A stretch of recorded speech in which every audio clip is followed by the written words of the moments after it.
नमस्कार। Between the lines with नीलरंजन में आपका स्वागत है। आज हम बात करेंगे कर्नाटक की। कर्नाटक से बड़ी खबर आ रही है, बहुत बड़ी खबर आ रही है। कर्नाटक में सिद्धारमैया जो मुख्यमंत्री थे, जो लगातार कह रहे थे कि हम 5 साल के लिए मुख्यमंत्री हैं, 5 साल के रहेंगे, अब जो संकेत आया है कि उनका द एंड हो गया है। अब उनके गिने चुने दिन बचे हैं। ऐसे में आ, उनका जो है वो कोशिश उनकी है कि डीके शिव कुमार जो है वो मुख्यमंत्री न बने। एक नया नाम वहां उछाला गया है कि उनके जो स्वाभाविक दावेदार हैं, जो उनका उत्तराधिकारी हो सके, नाम आया है।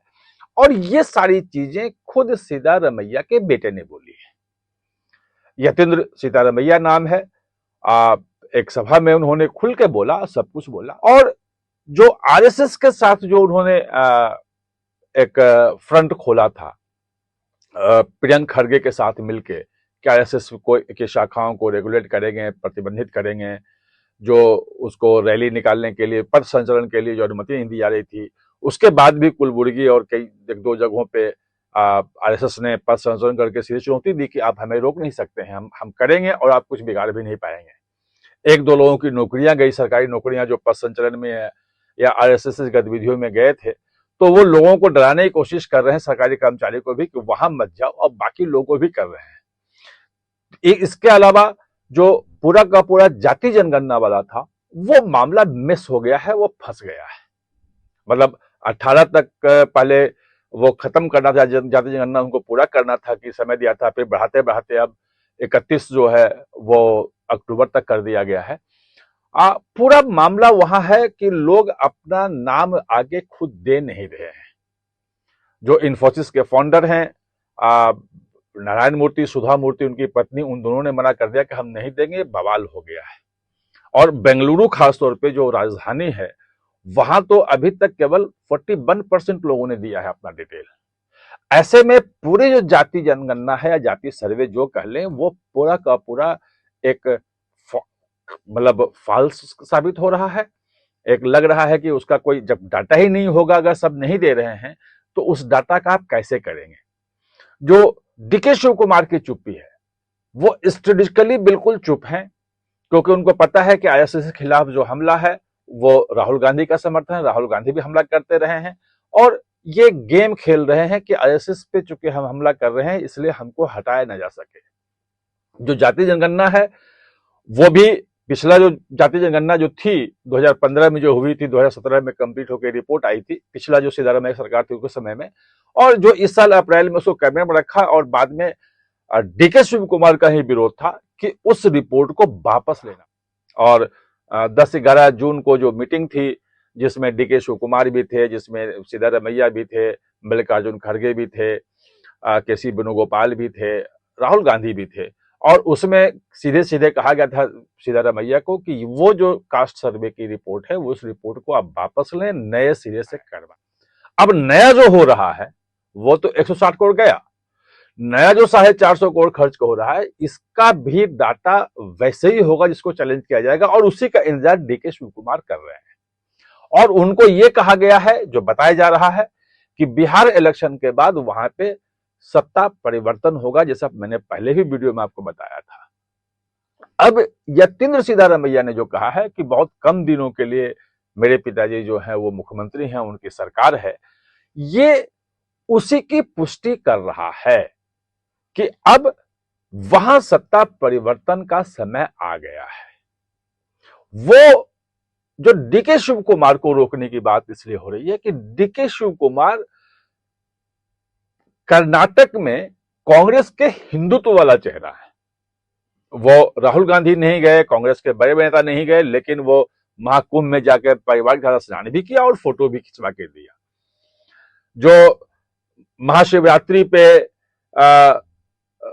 सदगुरु के फाउंडेशन में जो वो जाके वहां बैठे भी, भाग भी लिया, और ये ईशा फाउंडेशन में और अमित शाह के साथ मंच भी शेयर किया। और खुल के बाद में जब कंट्रोवर्सी हुई कि भाजपा में जाएंगे, तो उन्होंने कहा कि मैं जनजात कांग्रेसी हूं, जनजात हिंदू हूं और कांग्रेसी हूं, हिंदू रहूंगा, कांग्रेसी रहूंगा। और 2023 का जब इलेक्शन है, आपको ध्यान होगा, जब बजरंगबली पे प्रतिबंध लगाने की बात आई और प्रधानमंत्री मोदी ने उसको मुद्दा बना दिया कि ये बजरंगबली के खिलाफ कर रहे हैं, बजरंग दल पे प्रतिबंध की बात थी, तो सामने डीके शिव कुमार ही आए थे और वहां बजरंगबली को आंजनेय कहा जाता है, आंजनेय पर्वत है, और उसके पूरा विकास के लिए उन्होंने कहा था कि हम इतने करोड़ खर्च करेंगे, इतने सौ करोड़ करेंगे, पूरा उसको तीर्थ क्षेत्र बनाएंगे और तमाम डेवलपमेंट करेंगे, या कि हिंदुत्व का जो कार्ड था उसके डीके शिव कुमार ही आए थे। तो अगर डीके शिव कुमार बन जाते हैं तो ये जितने भी ये आरएसएस पे प्रतिबंध से लेकर के और ये तमाम चीजें जो प्रियंक खड़गे और ये सब मिलके कर रहे थे, ये सब पे कहीं ना कहीं से रोक लग जाएगी और ये एक हिंदुत्ववादी चेहरा जो है कांग्रेस का वो सामने आ सकता है। ये देखने में बिल्कुल वहां के जो ऑब्जर्वर हैं, जो पॉलिटिकल चीजों को समझते हैं, वो ये मान रहे हैं। और जो लड़ाई चल रही है आरएसएस के साथ साथ, अगर सिद्धारमैया वहां से हटते हैं तो वो लड़ाई का द एंड वहीं पे हो जाएगा, उसका कोई मतलब नहीं रहेगा। ऐसे में एक नया नाम जो उछाला है, और वो नाम जो है वो यतीन्द्र सिद्धारमैया जो उनके बेटे हैं सिद्धारमैया के, उन्होंने खुद कहा है, और वो नाम है, मंत्री हैं सतीश जारकीहोली। सतीश जारकीहोली के बारे में कहा था कि वो बहुत ही करीबी हैं सिद्धारमैया की जो सेकुलर सोच है वो उससे बिल्कुल मिलते जुलते उनका है, और ओबीसी, एससी, एसटी और अल्पसंख्यक की जो पॉलिटिक्स है वो पॉलिटिक्स वो भी करते हैं। तो इनकी कोशिश ये है कि अगर हम न रहें तो ये सतीश जारकीहोली जो हैं इनको मुख्यमंत्री के रूप में, हमारे उत्तराधिकारी के रूप में स्थापित कर दिया जाए। लेकिन क्या यह संभव है? भाई, जो डीके शिव कुमार 2023 में अड़ गए थे और महीनों जो है मुख्यमंत्री नहीं हुआ था, उन्होंने कहा था कि मैं ही मुख्यमंत्री बनूंगा, और 2.5 साल का उसके बाद फॉर्मूला बना कि 2.5 साल आप रहेंगे, 2.5 साल वो रहेंगे। नवंबर में या दिसंबर में वहां बिहार चुनाव के बाद चेंज होना है, तो किसी तीसरे के लिए डीके शिव कुमार कैसे मान जाएंगे और क्यों मान जाएंगे? माने भी तो क्यों माने जब वो अपने आप को खुद कह रहे हैं। और जो मैंने आपको पहले ही बताया था वो महत्वपूर्ण है कि जो मैनेजमेंट है चुनाव का, जो संसाधन पहुंचाने चुनाव में जो संसाधन लगते हैं, उसमें डीके शिव कुमार का कोई जोड़ नहीं है। सिद्धारमैया नेता बड़े हैं, लेकिन सिद्धारमैया चुनाव प्रबंधन नहीं कर सकते हैं। और केरल में इलेक्शन है, केरल का इलेक्शन कांग्रेस के लिए बहुत महत्वपूर्ण है, क्योंकि 10 साल से वहां सीपीएम की लेड नेतृत्व वाली सरकार है, एलडीएफ की, और उम्मीद यह है कि एंटी इनकम्बेंसी में कांग्रेस के नेतृत्व वाली जो यूडीएफ है उसकी सरकार बन सकती है। लेकिन वो तब बनेगी जब चुनाव लड़ा जाएगा और पूरे संसाधन पूरी ताकत के साथ लगा जाएगा और पूरा चुनाव प्रबंधन तरीके से हो। वो जो प्रबंधन है वो डीके शिव कुमार कर सकते हैं।